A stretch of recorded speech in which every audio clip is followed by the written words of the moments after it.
Y por eso, lo que estamos analizando, los 7 aspectos de Dios, es definir a Dios, es absolutamente limitarle. Por eso, uno de los ejemplos extraordinarios que puso Emmett Fox es que si nosotros agarramos una rosa y no nos basta con experimentar la esencia de la rosa, de oler a esa rosa, de disfrutar de la rosa, de gozar de la belleza de la rosa, empezaremos a querer desglosar la hoja, quitar pétalo por pétalo, y el resultado será que ya no tendremos una rosa. Y eso es exactamente lo que han hecho las religiones. Cada una cree conocer a Dios. Por eso sucede lo del cazador con el elefante. Y ustedes, si están interesados en ese mensaje, los invito a que chequen el listado de los videos que hemos subido para darnos cuenta qué fue lo que sucedió con ese cazador que llegó con su elefante. Definir a Dios es limitarle. ¿Cómo poder limitar a un Dios que es inconmensurable? Inconmensurable. ¿Cómo? No es posible. No se puede. Pero podemos alcanzar un excelente conocimiento de Dios considerando los diferentes aspectos de Dios. Dentro de todos estos aspectos de Dios, sobresalen 7. Y eso es un decir porque no hay nada, no hay algo que pueda ser en Dios mayor que otra cosa. Es decir, Dios no es más misericordioso que clemente. No es más justo que amoroso. Todos los aspectos de Dios están perfectamente equilibrados y concatenados de manera que, como vimos en las cláusulas del Padre Nuestro, todo, absolutamente todo, tiene que encajar, tiene que engranar, de tal manera que pueda haber un funcionamiento extraordinario, tanto para arriba como para abajo, tanto para adelante como para atrás. En Dios todo, absolutamente todo es perfecto.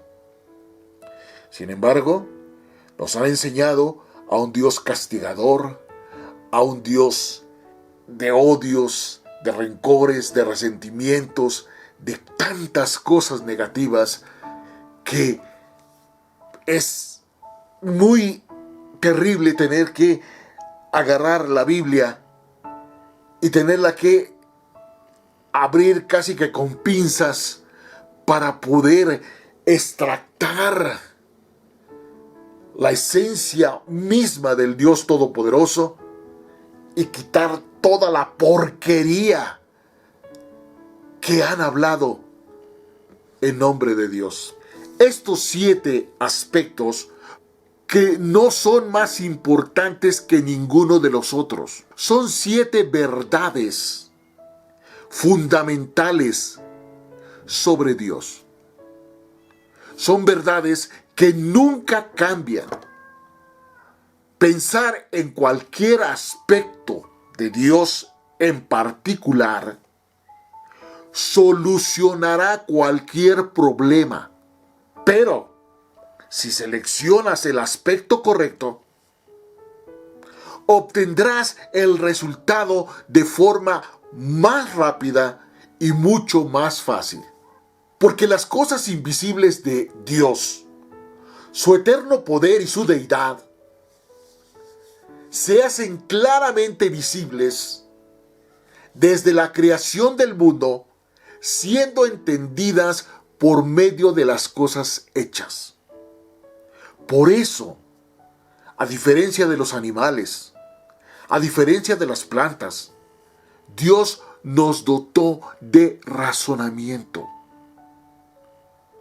de la capacidad de tener inteligencia visual, inteligencia auditiva, inteligencia kinestésica, inteligencia olfativa, inteligencia gustativa. Esos son los mecanismos de comunicación de nuestro cuerpo, de nuestra mente y de nuestro corazón. Pero por si eso no fuera suficiente, nos dio un sexto sentido, el de la intuición. Pero el de la intuición no pertenece sino única y exclusivamente al Espíritu. Por eso Jesús el Cristo dijo: aquel que busque y adore a Dios, es necesario que lo busque en espíritu y en verdad. En el Espíritu, que es nuestro Espíritu, y en la verdad de su palabra, siendo entendidas por medio de las cosas hechas. Romanos 1:20. Pero, si analizamos el texto y el contexto de este capítulo 1, podemos entender la esencia de ese extraordinario versículo. Romanos 1:20. Porque las cosas invisibles de Dios, su eterno poder y su deidad, es decir, es el único Dios, se hacen claramente visibles desde la creación del mundo. No es sino que analicemos las obras para poder concluir quién, cómo y qué es el autor de esa obra. Y el ejemplo más palpable es Leonardo da Vinci. La virtud, la mayor bendición que pudo tener este hombre fue no haber participado de ninguna educación secular, ni religiosa, ni de ninguna índole. Su verdadera maestra fue la naturaleza, pero él se dio a la tarea de observar, de analizar, de comprender. Y por eso, como ustedes se dan cuenta, en la situación que estamos viviendo ahorita, las personas con mayor nivel cultural, educativo, que han estudiado en Harvard, en Yale, en las grandes universidades, son los primeros que ocurrieron a salvarse contra un bicho que todavía nadie ha encontrado. Y se les olvidó que dentro de este cuerpo hay un sistema inmunológico que desde la creación del mundo ha ido combatiendo. Porque no me van a decir ustedes que la vacuna existía desde la fundación del mundo. Y sería un tema para analizar, porque si vamos al libro de Éxodo, vamos a encontrar qué sucedió con una de las plagas más mortíferas que sucedieron y cuál fue la manera en que un pueblo no hebreo, no judío, sino el pueblo de Dios estuvo protegido, amparado, librado en una ciudad llamada Gosén. Y ese es un tema que nadie ha tocado. ¿Dónde están, pregúntome yo, todos aquellos grandes sanadores como los grandes líderes que con solo mandar, sé sano en el nombre de Jesús. Se sanaban, milagros, prodigios, se levantaban de su silla de ruedas todos los enfermos graves. Y ellos, ¿dónde están? ¿Qué pasó con ellos? ¿Por qué durante año y medio que llevamos, o ya 2 años, sí, no han aparecido? Lo primero que hicieron fue encerrarse en el Vaticano, en las iglesias cristianas, en las iglesias de todo índole. Y nosotros no tenemos la capacidad de decir, si suena como pato, si camina como pato, si se mueve como pato, si tiene alas como pato, si tiene trompa como pato.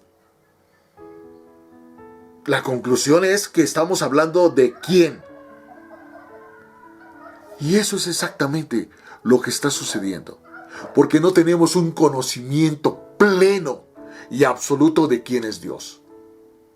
Y precisamente por eso vamos a analizar que el primer aspecto de Dios, ojo, el primer aspecto de Dios es que Dios es vida. No contiene la vida, no da la vida, es la vida misma. Es importante que entendamos este aspecto principal de Dios. Dios es vida. Por eso es que si vamos al Génesis, nos daremos cuenta que Él, del polvo de la tierra, formó al hombre. Y lo que hizo enseguida fue soplar aliento de vida.